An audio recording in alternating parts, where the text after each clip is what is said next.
All right, y'all. We're going to continue the with part two of the Candyman murders and the real identity of the Candyman. And if you guys have not seen the first video, make sure you go check it out because none of this is going to make any sense if you don't. Okay. All right. Let's get into it. Okay. So Dean has been murdering people like crazy. He's the actual killer, Dean Corll, and he's had an accomplice, some kid by the last name of Brooks, that he's been helping him dump bodies into this hole, okay, and he's been giving him $200 per body, and he got a new car as well.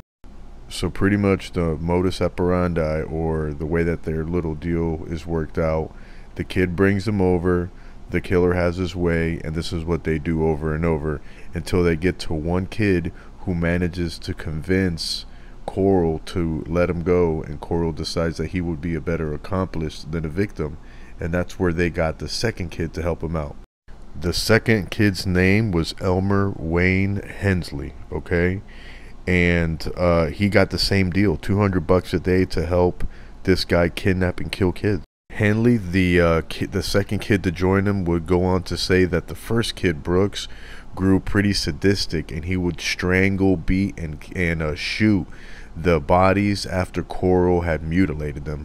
So this is when it went south for Corll. He found out that Brooks had brought a 19 and 15-year-old to his house, one of them being Rhonda Louise, and this guy was only attracted to boys, so he was pretty enraged when he found out there was a girl in the house. I think I mentioned that earlier.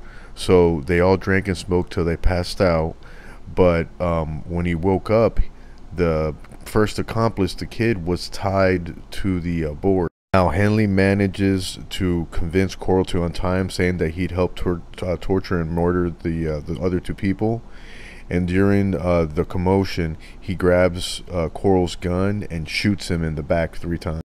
He then stumbles out of the torture room and collapses right outside. You can find pictures of this. I'm not going to post it because the dude is naked. Alright guys, that's going to wrap up part 2 of the Candyman murders and the real identity of Candyman. There's a whole bunch more to the story, but like I said, it's hard to go into it when I have limited time here on TikTok. I will be doing more in-depth stuff like this on my YouTube. Right now I'm just building up my subscribers so that I can do a live with a group of you guys and we can go over all this information in depth. So if you're interested in that, please go over to my YouTube. I'll put my name up here. Subscribe. Other than that, I appreciate everybody and all my followers. Have a good night and see you guys next time.